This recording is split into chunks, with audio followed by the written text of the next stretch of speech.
Today's hero actually comes before David in the Bible. In fact, she was David's great-gran, and her name is Ruth.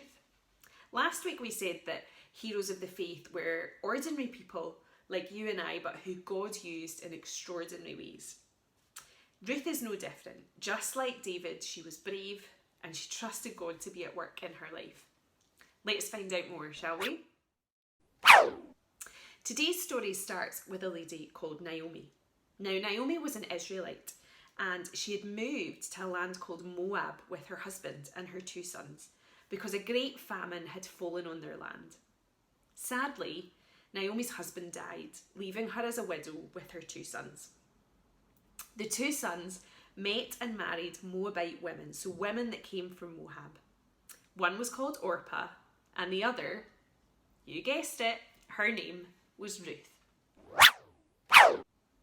A number of years passed, and then sadly Naomi's sons died too, leaving Naomi with no sons and no husband, and leaving Orpah and Ruth without husbands too. Let's see what the Bible says happens next. Then Naomi heard in Moab that the Lord had blessed his people in Judah, which is where she'd come from with her husband in the beginning, by giving them good crops again. So Naomi and her daughters-in-law got ready to leave Moab, to return to her homeland. With her 2 daughters-in-law, she set out from the place where she had been living, and they took the road that would lead them back to Judah. But on the way, Naomi said to her 2 daughters-in-law, "Go back to your mother's homes, and may the Lord reward you for your kindness to your husbands and to me. May the Lord bless you with the security of another marriage." Then she kissed them goodbye, and they all broke down and wept. "No," they said, "we want to go with you to your people." Now, there's something we need to understand in this story, which seems a bit odd to us now living in 2020. But back in those days, to be a widow and to be without family would make life really difficult for a woman. So actually what Naomi's saying here is, don't come with me. Stay here with your families. You probably will be able to marry again and life will go well for you. Don't worry about me, worry about yourselves. Now the girls say, "No, Naomi, we want to come with you. We want to be with you and your people." And Naomi helps them to understand. She says, "I can't guarantee you another husband. I can't guarantee you a family or security. But if you go back to your own families, to your own mothers, then maybe there's a chance for you. You'll get married again and life will go well for you. It's much more better for me. Don't worry about me. Go and look after yourselves." And so Orpah kissed her mother-in-law goodbye and went off back to her family, just as Naomi had told her to do. But the Bible tells us this is what Ruth did next. Ruth clung tightly to Naomi. "Look," Naomi said to her, "your sister-in-law has gone back to her people and to her gods. You should do the same." But Ruth replied, "Don't ask me to leave you and turn back. Wherever you go, I will go. Wherever you live, I will live. Your people will be my people, and your God will be my God. Wherever you die, I will die, and there I will be buried. May the Lord punish me severely if I allow anything but death to separate us." When Naomi saw that Ruth was determined to go with her, she said nothing more. And so Naomi returned from Moab, accompanied by her daughter-in-law Ruth.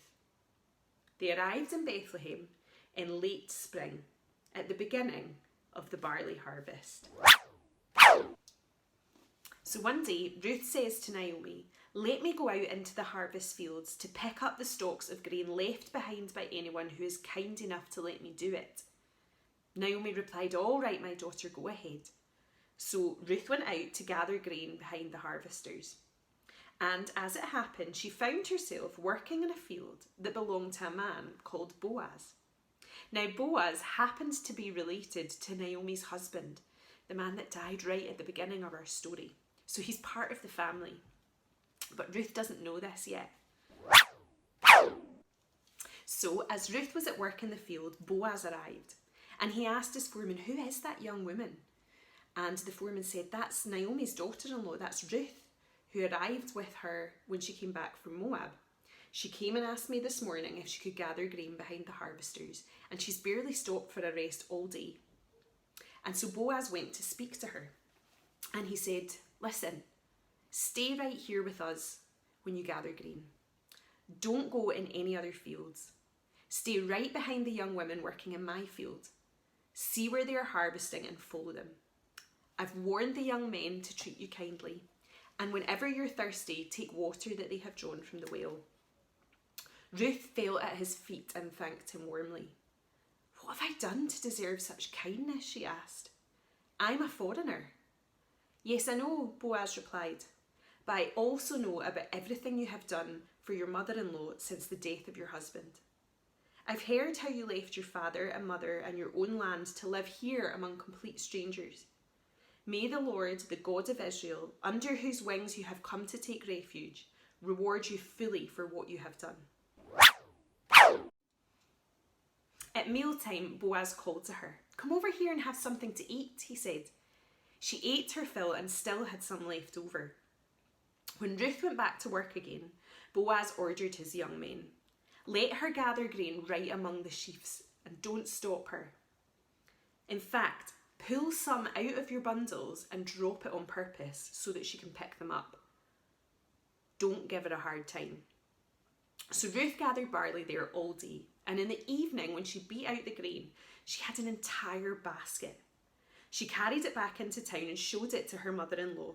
Ruth also gave her the roasted grain that she had left over from her meal. "Where did you gather all this grain today?" Naomi asked. "Where did you work? May the Lord bless whoever has helped you." So Ruth told her mother-in-law about the man in whose field she had worked all day. She said, "The man I worked with was called Boaz." "May the Lord bless him," Naomi said. "He is showing his kindness to us as well as to your dead husband. That man is one of our closest relatives. He is one of our family redeemers."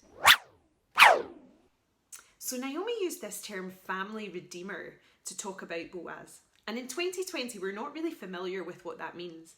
But in the Bible, a family redeemer was a relative whose duty it was to rescue or redeem or restore a family if they were in trouble. And so how did Boaz do that for Ruth? Well, he married her. And they had a son called Obed, who had a son called Jesse, who had a son called David, our hero of faith from last week. So we've got Ruth and we've got David, two heroes of faith, both very brave, both took huge leaps of faith, and both trusted God to make a way for them. See you next time.